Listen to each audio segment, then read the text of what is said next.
अस्सलाम वालेकुम। उम्मीद करता हूँ आप सब खैरियत से होंगे। सारे रमज़ान भी ठीक जा रहा होगा और रमज़ान के रोज़े भी ठीक जा रहे होंगे। अ, आज की जो मेरी वीडियो है आप लोगों के लिए वो एक अच्छी अपडेट्स के साथ जो कि ओपन डोर स्कॉलरशिप्स के बारे में है, जो कि सब स्टूडेंट्स का क्वेश्चंस होता है कि इसके बाद हमारा क्या प्रोसेस होगा या हमें कैसे पता लगेगा।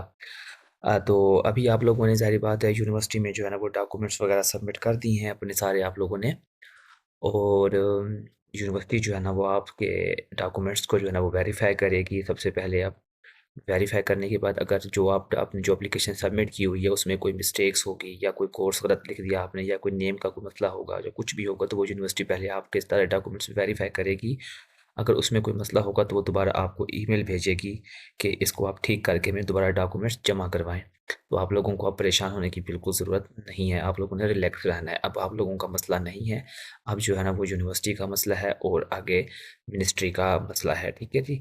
तो आपने अपने लिहाज से अपनी चीज़ों को करेक्ट करके भेजने हैं, अगर किसी भी जगह पे कोई मसला होगा तो वो यूनिवर्सिटी उन चीज़ों को फ़ॉलो करेगी। अच्छा जी, इसके बाद जो मेन इश्यू है कि इसके बाद अब क्या प्रोसेस होगा, जो वीज़े का प्रोसेस होगा बिल्कुल जी, इसके बाद आपका वीज़े का प्रोसेस होगा क्योंकि जो आपने डॉक्यूमेंट्स सबमिट किए हैं यूनिवर्सिटी में, वो अब आप लोग वो यूनिवर्सिटी जो है ना वो आप सारा डाटा लेने के बाद वो आपके सारे डॉक्यूमेंट्स जो है ना वो भेजेगी मिनिस्ट्री के पास। मिनिस्ट्री आपके सारे डॉक्यूमेंट्स वेरीफ़ाई करने के बाद फिर वो आपको जो है ना वो वीज़ा के लिए जो है ना वो इन्विटेशंस भेजेगी। तो लेकिन उससे पहले हमें क्या-क्या चीज़ें चाहिए होंगी, क्या-क्या डॉक्यूमेंट्स हैं रिक्वायर्ड हैं वीज़े के लिए, हमें कब से तैयार रखने हैं, ये चीज़ें कौन से डॉक्यूमेंट्स कब तैयार रखना है, तो इस वीडियोज़ के अंदर मैं आपको डिटेल के साथ बताऊँगा। आप इन चीज़ों को नोट कर लेना है ताकि आपको बार-बार ये क्वेश्चंस ना पूछने पड़ें। अगर फिर भी कोई क्वेश्चन हो तो मुझे कमेंट सेक्शन में पूछ लीजिएगा।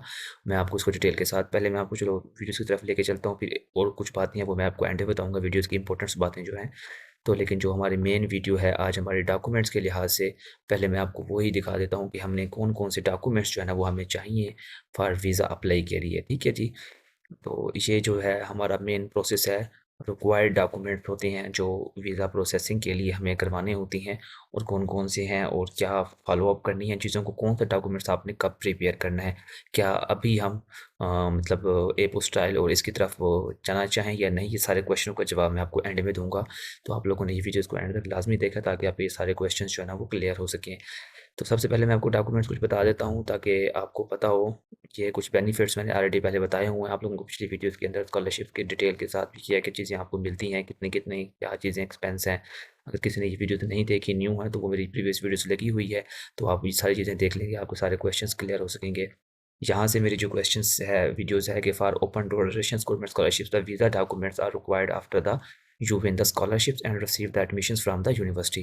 The visa is usually a Russian students visa.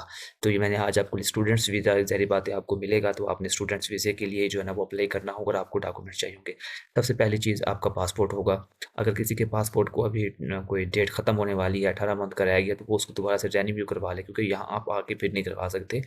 तो आप कम से कम जो है ना वो ये कहते हैं 6 मंथ वैलिड होना चाहिए, लेकिन अगर आपके पास क्योंकि आपने 2 साल 3 साल के लिए यहाँ पे आना है या 4 साल 5 साल के लिए तो उस लिहाज से आपके पास चीज़ें सेट होनी चाहिए। इसके रिलेटेड कोई क्वेश्चन हो तो आप मुझसे पूछ सकती हैं। उसके बाद जो है ना minimum 2 blank pages for visa stamp, इसमें ये नहीं है बस मतलब आपका पासपोर्ट चाहिए और प्लस इसकी ट्रांसलेशन वाला जो आपने करवाई हुई है, वो वाली चाहिए। याद रखना है इन सब की आपने कॉपियाँ करवा के रखनी है। जो आपने ट्रांसलेशन करवाए हैं डॉक्यूमेंट्स इनकी कॉपियाँ करवानी हैं और आपने वो कॉपियाँ ही हर जगह पे सबमिट करवानी। किसी भी जगह गलती पे आप लोगों ने ये नहीं करना कि आपने ओरिजिनल जमा करवा दिया। ओरिजिनल जमा करवा देंगे तो फिर आपको दोबारा से ज़ाहिर बात है ट्रांसलेशन वो चाहिए होंगी। तो ओरिजिनल तक बस उनको दिखाने होते हैं आपने और कुछ नहीं। उसके बाद फिर होगा इन वीज़ा इन्विटेशंस लेटर। अब ये जो है इन्विटेशन लेटर जो है ना वो आपको मिलेगा जो कि कौन इश्यू करेगा, मिनिस्ट्री जो है वो करेगी आरजीआई यूनिवर्सिटी। तो मिनिस्ट्री पहला जो है ना वो आपका ये लेटर जो होगी वो डायरेक्ट आपकी जो यूनिवर्सिटी है उसको भेज देगी। तो यूनिवर्सिटी फिर आपको ये नहीं भेजेगी तब तक आपका प्रोसेस कंप्लीट नहीं होगा। लेकिन एंड आप जाके जब आपके डॉक्यूमेंट्स आप यूनिवर्सिटी को सारी चीज़ें क्लियरेंस कर लेंगे, आप अपनी डिग्री की, हर चीज़ की, फिर आप उनसे रिक्वेस्ट करेंगे कि आप हमें रशिया का मिनिस्ट्री जो है ना वो एजुकेशंस वाला जो है ना वो क्या दें हमें लेटर दें क्योंकि ये वीज़े के लिए आपको चाहिए होगा। तो आप ईमेल करेंगे तो वो ये आपको एक लेटर देंगे। ये होता किस तरह से है मैं थोड़ा-सा आपको चलो दिखा देता हूँ लेकिन में भी वो अलाउ नहीं होता, तो इस वजह से मसला हो जाता है कभी-कभी। तो जिसमें मेरे पास शायद पड़ा होगा मिनिस्ट्री की तरफ से, शायद मैंने आप लोगों को पहले भी दिखाया था एक टेक्स्ट के जिसमें पोर्टल्स के ऊपर मैंने डिटेल के साथ चीज़ें दिखाई थी आप लोगों को, कि मिनिस्ट्री जो है ना वो आप लोगों को एक डॉक्यूमेंट्स भेज देती है, जो कि आप लोगों को चाहिए होती हैं। ये एक किस्म का इसमें नंबर्स और कोड और ईच एंड एवरीथिंग सब कुछ जो है ना वो लिखा होता है, ठीक है? ये मिनिस्ट्री का एक लेटर होगा, जो आप लोगों को रिसीव करना होगा और आप लोगों ने इसको फ़ॉलो अप भी करना होगा, ठीक है जी?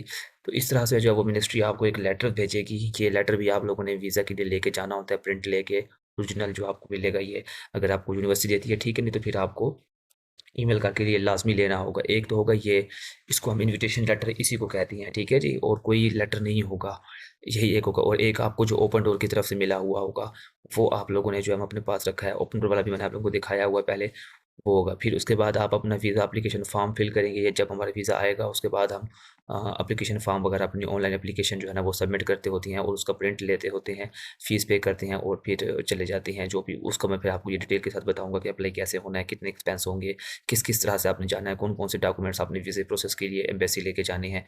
ये डिटेल के साथ आपको बता दूँगा, परेशान बिल्कुल नहीं होना। अभी सिर्फ़ आपको बता रहा था कि आप मेंटली अपने लिहाज़ से तैयार रहें।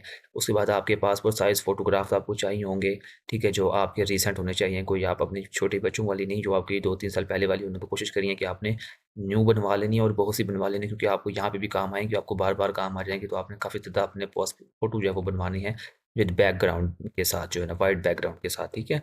उसके बाद ये है एडमिशन्स और स्कॉलरशिप लेटर होता है, ये वही कन्फर्मिंग लेटर जो ओपन डोर ने आपको दिया, जो मैं बता रहा था आपको, कन्फर्मेशन जो आपको ओपन डोर लेटर देता है विनर्स का, तो वो मैंने वीडियोज़ में दिखाया हुआ है, पिछली वीडियोज़ में भी दिखाया था, तो वो वाला जो है ना वो आपको लेटर भी चाहिए होगा, तो वो भी आपको अगर नहीं मिले तो आप ओपन डोर से रिक्वेस्ट करके भी मिल सकता है। ठीक है? उसके बाद आपके एजुकेशनल डॉक्यूमेंट्स होंगे, ये सारे डॉक्यूमेंट्स आपके क्या होने चाहिए, मूफा से वेरीफ़ाई होने चाहिए।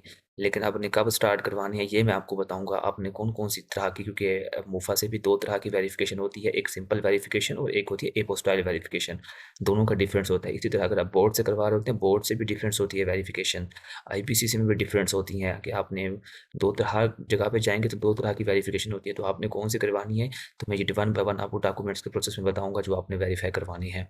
ठीक है जी, डिग्री सर्टिफ़िकेट्स हो गया, आपके एकेडमिक ट्रांसक्रिप्ट्स वगैरह, जो आपकी लास्ट डिग्री और डीएमसी आपके पास ये होना बहुत ज़रूरी है। तो आप लोग डिग्री अप्लाई नहीं किया तो डिग्री आप बस अपनी ले लें। उसके बाद ये सारे आपके ट्रांसलेशन और नोटराइज़ेशन होने चाहिए, जैसे कॉपियाँ आपने करवाई हुई हैं। इसके अलावा आपका मेडिकल सर्टिफ़िकेट, जो शायद अभी आप लोगों ने किसी ने नहीं भी करवाया होगा, लेकिन वहाँ पे आपको मैंने कहा था कि आपने ये करवाना होता है, क्योंकि ये आपको एम्बेसी लेके जाना होता है। वही ट्रांसलेटेड डॉक्यूमेंट्स, मेडिकल सर्टिफ़िकेट, ये भी आपको चाहिए होगा। इसके साथ आपको एचआईवी सर्टिफ़िकेट टेस्ट जो होता है ना, ये भी करवाना होता है। ये 3 लैब्स होती हैं पाकिस्तान में, अगर आप हैं या किसी और कंट्री में, तो 3 स्पेसिफ़िक यहाँ पे रिकमेंड नहीं की होगी, लेकिन जिनकी ऑफ़िशियल रिपोर्ट मानी जाती है, जैसे मैं चुगताई लैब की कह देता हूँ, तो ये चुगताई लैब की जो है ना वो मानी जाती है। 1-2 और लैब्स हैं, मुझे नाम इस वक़्त याद नहीं है, तो वो इंटरनेशनल लेवल पे होती हैं, तो उनकी ये रिपोर्ट्स होती है। लेकिन ये आपने उस वक़्त करवाना होता है, क्योंकि इसका टाइम बहुत कम होता है।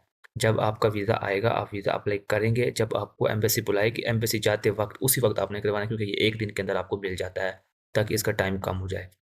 ठीक है? एक एचआईवीसी, और उसके बाद ये हेल्थ इंश्योरेंस जो है ना, वो यहाँ पे जब आप मेडिकल इंश्योरेंस वाले फेडरेशन फॉर स्टडी पीरियड, ये आपने वहाँ से नहीं करवानी होती। बहुत से स्टूडेंट्स का क्वेश्चन होता है कि ये कैसे हम करवाएँगे ये जब आप यहाँ पहुँचेंगे, यहाँ ऑटोमेटिकली आपकी यहाँ पे आके हो जाएगी जब आप पहुँचेंगे।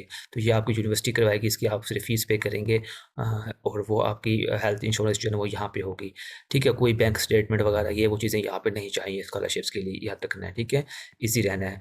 उसके बाद एक होता है माइग्रेशंस कार्ड, ये भी आपको आफ्टर अराइवल होता है। ये जब आप यहाँ की एयरपोर्ट पे उतरेंगे, तो आप अपना यहाँ पे पासपोर्ट कंट्रोल ऑफिस में आपको चेक करेंगे, अगर आप फर्स्ट टाइम आ रहे हैं, तो फिर हर चीज़ आपकी आपको रिसीव करने के बाद अच्छा जी यहाँ पे आपको एक कार्ड बना देंगे, जो कि एक टेम्परेरी रेज़िडेंसी का होता है, माइग्रेशन कार्ड जिसको हम कह सकते हैं। वो कार्ड आपको दे देंगे और वो कार्ड आपने सँभाल के रखना है, इसको गुम नहीं करना। ये आपको यूनिवर्सिटी में बार-बार चाहिए, और वीज़ा एक्सटेंड करवाने के लिए इसकी ज़रूरत होगी आपको बार-बार। तो ये आपको इम्पोर्टेंट डॉक्यूमेंट्स है। एक और होता है पुलिस कैरेक्टर सर्टिफ़िकेट, वो भी आपको बनवाना होता है, जो शायद मैंने इसमें लिखने में मेंशन्स गलती से मिस कर दिया, पुलिस कैरेक्टर सर्टिफ़िकेट, वो भी आपने अभी नहीं बनवाना। ये 2 एक डॉक्यूमेंट्स हैं जो आपने अभी नहीं बनवाने, इनको आपने बाद में बनाना है। अब देखिए, आपने पुलिस कैडेट सर्टिफ़िकेट भी एपोस्टाइल करवाना होता है और डॉक्यूमेंट्स भी एपोस्टाइल करवानी है। तो मसला अब क्या आएगा आपके पास, आप चाहते हैं कि हम अभी इसे एपोस्टाइल करवा दें, तो फिर आपको दोबारा से मुफ़ा का एक चक्कर लगेगा। तो अच्छा यही है, मैं आपको टिक कर बता देता हूँ कि यूनिवर्सिटी अब आपको ईमेल करेगी कि आप हमें डॉक्यूमेंट्स वेरीफ़ाई करके भेजें, ठीक है? और तो आपने उनको बता देना है कि जी हमारी कंट्रीज़ के अंदर जो है ना वो प्रोसेस है, डॉक्यूमेंट्स का। ठीक है जी, डॉक्यूमेंट्स का जो प्रोसेस है वो इस तरह से है कि हम एक स्टेप पे चलते होते हैं। हम ऑनलाइन, आपने कहना है कि मैंने ऑनलाइन एप्लीकेशन सबमिट की हुई है अपनी, तो जैसे मेरा स्लॉट मुझे मिलेगा तो मैं अपने डॉक्यूमेंट्स वेरीफाई करवाऊँगा। ठीक है? तो ऐसे करते-करते आपका टाइम आ जाएगा, आपको परेशान नहीं होना। एटलीस्ट आपने अगस्त सितंबर में, क्योंकि एपोस्टाइल में भी आपको एक कम से कम 1 महीना, डेढ़ महीना लग जाता है। आप अपनी एप्लीकेशन सबमिट करेंगे फिर वो होगा। तो बाकी डॉक्यूमेंट्स आपने अपने वेरिफाइड वगैरह आप करवा लेने हैं। वो मैं प्रोसेस बताऊँगा कि आपने बोर्ड से कैसे करवाने हैं, आईबीसी से कैसे करवाने हैं, वन बाय वन। तो ये अब जब हम करीब डेट्स पे आ जाएँगे, फिर आपने अपना पुलिस कैडेट सर्टिफ़िकेट बनवा लेना है और ये बनवा लेना है। फिर आपने अपना पुलिस कैडेट सर्टिफ़िकेट और आपके जो एजुकेशनल डॉक्यूमेंट्स हैं, ये आपने 3 डॉक्यूमेंट्स जो है ना, वो आपसे यूनिवर्सिटी भी माँगेगी, जो कि एपोस्टाइल होने चाहिए। अब वो फिर आप एपोस्टाइल करवाएँगे, ठीक है? उन एपोस्टाइल डॉक्यूमेंट्स हो सकता है यूनिवर्सिटी फिर आपको कहे कि एपोस्टाइल हमें जो वो ट्रांसलेशन चाहिए इनकी भी। तो ट्रांसलेशंस जो है ना, वो बैक साइड से होती है, डॉक्यूमेंट्स आपके स्टैम्प पे पीछे लग जाएगी, तो आप उनको रिकमेंड कर देंगे कि पीछे वाली बैक साइड पे नहीं होती, क्योंकि हर कंट्रीज़ का यहाँ पे रूल्स होता है, डिफरेंस होती है, इनको समझानी पड़ती हैं सारी चीज़ें। बाज़ दफ़ा ऐसा कोई मसला होता है, अगर कोई मसला दरपेश आए तो मेरे राब्ते में हैं, आप लोग मेरे ग्रुप में भी हैं, तो हम आपको चीज़ें सारा कुछ बता दूँगा। ये वो डॉक्यूमेंट्स है जो आपने अभी ऐसे तैयार करना शुरू करनी है आपने one by one for visa के लिए। अब वीज़ा कब अप्लाई करना है वो भी मैं आपको बताऊँगा। वीज़ा आपका कब आएगा वो भी मैं आपको बताऊँगा। हमने उससे पहले क्या-क्या डॉक्यूमेंट्स, अब मैं नेक्स्ट वीडियोज़ के अंदर आपको वन बाय वन जो वेरिफ़िकेशन का प्रोसेस है वो स्टार्ट करूँगा, जिसको आपने अपना स्टार्ट करना है। परेशान बिल्कुल नहीं होना, जल्दबाज़ी भी नहीं करनी, पैसे ज़ाया नहीं करने, सुकून के साथ सारे काम करने हैं, ताकि आपकी कम से कम एक्सपेंस हों और आपको बार-बार चक्कर ना पड़े हर चीज़ के। तो ये एक बहुत ज़रूरी चीज़ होती है, ठीक है? इसमें और भी कुछ से क्वेश्चंस होती हैं, वो स्टूडेंट के हमने पहले वेरीफाई करवाए हुए हैं डॉक्यूमेंट्स, तो क्या हमें दोबारा करवाने पड़ेंगे? इसके ऊपर भी ये जब डॉक्यूमेंट्स का प्रोसेस होगा तो इसके अलावा अगर आपका कोई और क्वेश्चंस हैं जो आपने मुझसे पूछना हो तो मुझे कमेंट सेक्शन में पूछ सकते हैं, मैं उसका आपको रिप्लाई करूँगा, ठीक है जी? तो ये मेरी वीडियो थी आप लोगों के लिए डॉक्यूमेंट्स फॉर वीज़ा प्रोसेस के लिए। अभी आपको वेट करना है, यूनिवर्सिटी आपको इन्फॉर्म करेगी फॉर नेक्स्ट अपडेट्स के बारे में, तो आप यूनिवर्सिटी में राब्ते में रहें। यूनिवर्सिटी के जो भी डॉक्यूमेंट्स, अब यहाँ पे यूनिवर्सिटी की 3-4 डिपार्टमेंट्स होती हैं जो आपको हर दफ़ा ईमेल करेंगे, हर एक दफ़ा नया बंदा ईमेल करेगा, तो आपने परेशान नहीं होना। ठीक है? यहाँ पे हर बंदे का अपना ही काम और अपना ही टाइम पीरियड है, हर बंदा आपसे अपने अपने लिहाज से आपसे डिमांड करेगा। तो आपने अपने फ़ोल्डर बना लेना है, डॉक्यूमेंट सारे सेट कर लेने हैं।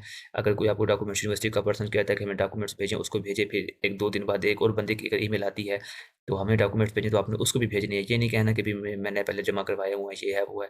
तो परेशान भी नहीं होने, ये माँगेंगे आपसे 4-5, क्योंकि यहाँ पे हर बंदा अपना काम करता है। वो अपने ऑफ़िस में अपने आपका काम करेगा, वो अगले ऑफ़िस में आपकी चीज़ें भेज देगा, वो अगला प्रोसेस वाला फिर चेक करेगा, उसमें फिर वो आपको डिमांड करेगा। तो हर लिहाज से वो अपनी-अपनी चीज़ें चलती रहेंगी, ठीक है?